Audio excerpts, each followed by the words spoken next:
Selamat pagi, Ibu DRA Yusra Dewi MPD sebagai dosen pengampu dan teman-teman semua. Kami dari kelompok 2 akan mempresentasikan hasil diskusi kami untuk mata kuliah Bahasa Indonesia yang berjudul Melaporkan Hasil Kegiatan Magang. Sebelumnya, izinkan saya memperkenalkan anggota kelompok 1, dimulai dari saya, Marta Sirait, yang bertugas sebagai moderator. Dan anggota kelompok saya, Dipa Tamara Ramadhani, dan Fitria Ananda Putri. Baiklah, di sini kami akan menyampaikan materi yang telah kami buat, yang dimulai dari saya, Marta Sirait.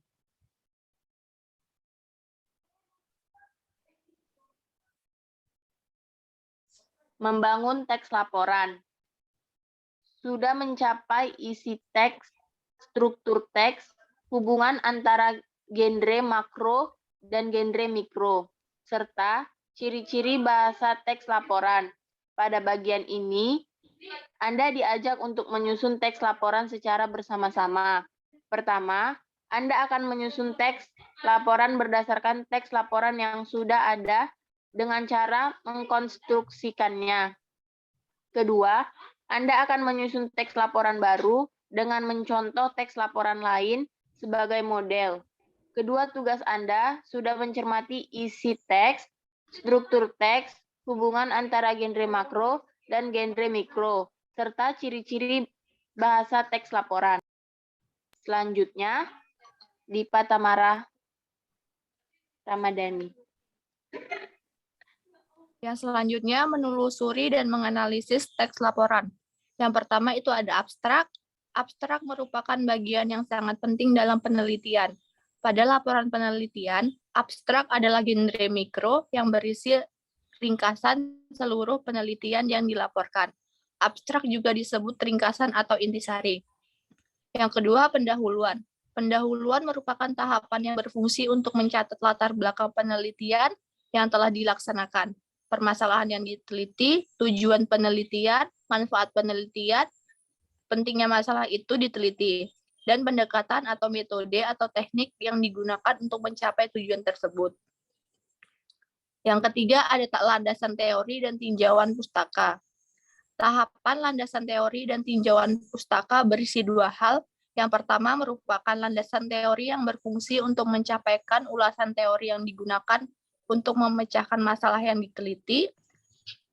Dan yang kedua adalah tinjauan pustaka yang berfungsi untuk menyatakan perbandingan antara penelitian yang dilaporkan itu dan penelitian sebelumnya.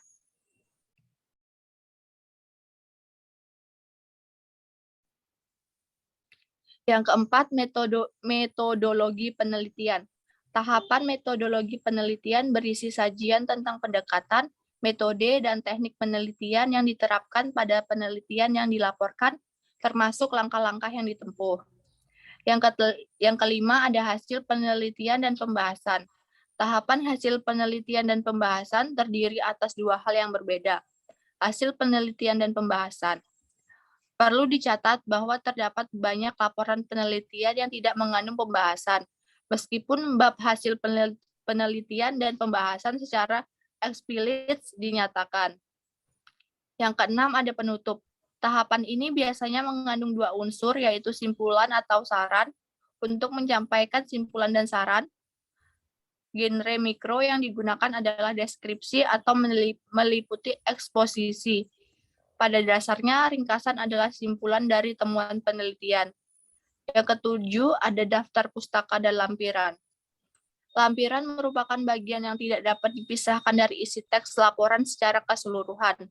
Materi dapat dimasukkan ke dalam lampiran adalah materi yang relevan dengan penelitian, yaitu antara lain transkrip data penelitian, panduan wawancara kepada informan, dokumen yang dijadikan bahan analisis atau rujukan, surat-surat pendukung, seperti surat izin untuk melaksanakan penelitian di lokasi penelitian, surat keputusan materi, dan sejenisnya.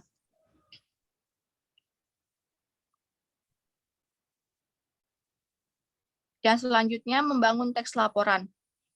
Membangun teks laporan yang pertama itu merekonstruksi teks laporan. Teks laporan ini dapat Anda temukan antara lain di perpustakaan atau melalui internet.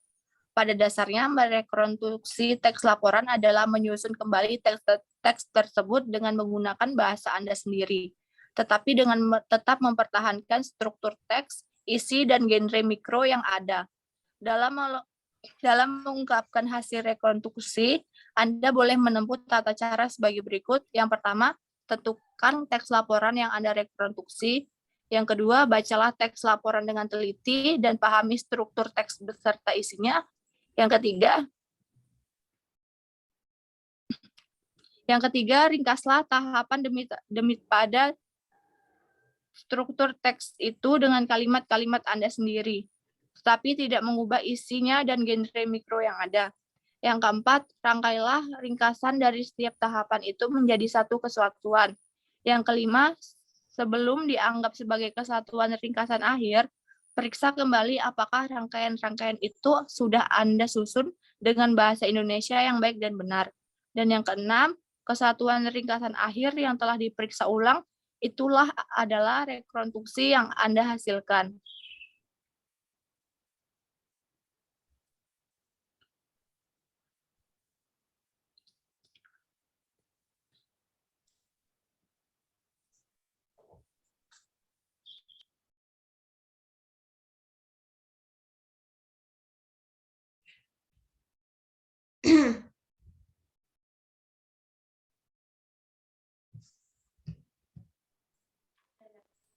Baiklah, slide selanjutnya dilanjutkan oleh Fitria.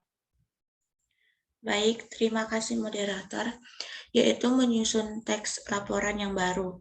Menyusun teks laporan yang baru akan ada susunan meliputi laporan penelitian dan laporan kegiatan. Dalam menyusun kedua jenis laporan itu, Anda masih mendasarkan diri pada model yang sudah ada. Model laporan penelitian tentang keaktifan lokasi perempuan Samin dan laporan kegiatan tentang praktek kerja di rumah turi di atas dapat dijadikan pedoman. Anda boleh mencontoh struktur teksnya, genre mikro yang digunakan di dalamnya, dan informasi bahasanya. Tetapi, pokok persoalan yang diteliti atau kegiatan yang dilaksanakan berasal dari inisiatif Anda sendiri. Dengan demikian, bentuk laporan yang akan Anda susun itu boleh sama dengan bentuk pada model, tapi isi laporan itu adalah milik Anda sendiri. Di sisi lain, apabila Anda akan menyusun laporan kegiatan, Anda dapat melaporkan kegiatan lokar karyanya, pelatihan, pentas seni, pengabdian kepada masyarakat, atau kegiatan yang lain. Laporan kegiatan seperti itu mungkin Anda buat untuk kepentingan organisasi mahasiswa pada program studi Anda. Dalam penyusunannya, Anda boleh mencontoh laporan kegiatan sejenis yang sudah dilaksanakan sebelumnya. Anda dapat mencari laporan seperti itu sebagai contoh dari arsip organisasi mahasiswa atau dari organisasi sosial yang ada di masyarakat. 1. Dengan mencontoh laporan penelitian yang sudah ada, susunlah laporan penelitian Anda sendiri dengan pokok persoalan yang sesuai dengan bidang minat Anda.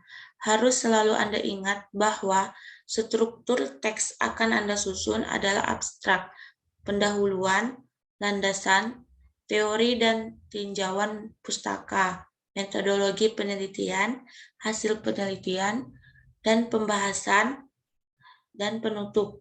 Pendudukan struktur teks tersebut dengan sistematika keseluruhan laporan.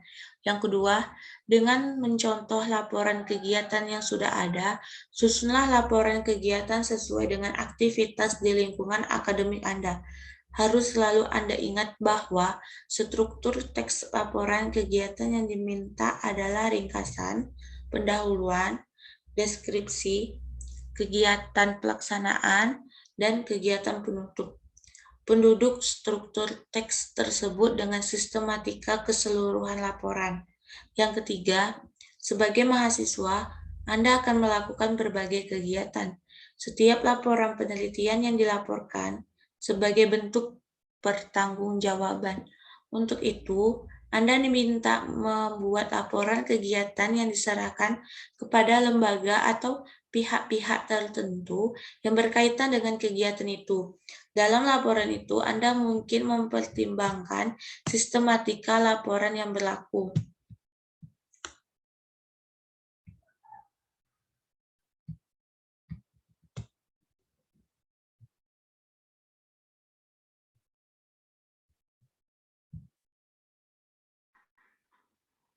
Baiklah, sekian materi yang dapat kelompok kami sajikan. Kurang dan lebihnya kami mohon maaf. Selamat pagi.